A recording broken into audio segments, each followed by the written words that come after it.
The federal election is barely past the halfway point, but it already seems clear that the Liberals have pulled a rabbit from their legendary election hat. Specifically, the Grits who were prepared to accept defeat under Justin Trudeau have turned the tide based on one new candidate, their replacement leader, Mark Carney. This is a big slap in the face for Pierre Poilievre, who had the prize in his pocket.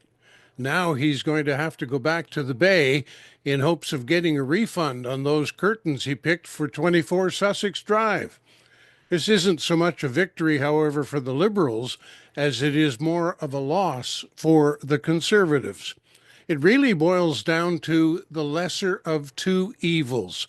The Liberals, a totally untrustworthy party with a leader who seems sincere, versus the Conservatives, a possibly trustworthy party with a leader who seems entirely insincere. Mark Carney has been able to sweep away the sins of his party simply through his quiet leadership. On the other hand, Poilievre has tainted his party through his vociferous name-calling. While the one patiently explains his solutions to the media, the other hides from the media, attempting instead to manage who can ask what and when. Sadly, the decision will not be made in Atlantic Canada. We are but an afterthought in the Canadian political landscape. We will elect who we like, while urban Canada will dictate who we have as Prime Minister. The local campaigns are mere whispers. In fact, the current campaign is almost a shadow. There's no noise, no true bandwagon, just party banner carriers going through the motions. Well, if it weren't for the flyers in the post office garbage bin, you could be forgiven if you didn't even know there was a campaign underway. Maybe this will lead to a movement for change. Maybe we will actually explore a new system where the local vote becomes more meaningful and local candidates will truly fight for our vote.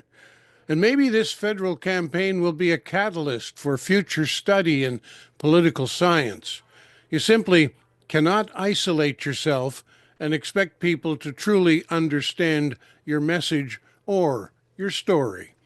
For example, Poilievre was on record to close the CBC, while Carney went on record to strengthen the venerable institution. It was a case of one correctly reading the tea leaves, while the other spit the debris in the public face. Poilievre was not winning on his own strength. He was winning when compared to Justin Trudeau. When Trudeau was ousted, Poilievre thought the game was won.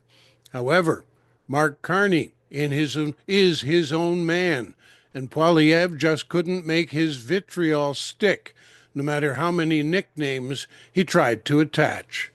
The question now is how long will the Conservatives put up with a leader who had it in the bag and then let the Liberals enjoy yet another revival? The Conservatives have clearly demonstrated very little tolerance for failure at the polls, and they've been quick to call for new leadership. They can sense that Canadians are truly tired of the Liberal dynasty. But what they don't understand is that does not mean Canadians want a conservative regime. Canadians find no comfort in left nor right. Canadians find comfort in the middle. And while Liberals have squandered their legacy, Canadians are waiting for a truly progressive alternative, something more akin to the old Progressive Conservative Party, that same party that Western conservatives fail to embrace because they have squandered their legacy too. At least, that's my view. I'm Bill Martin.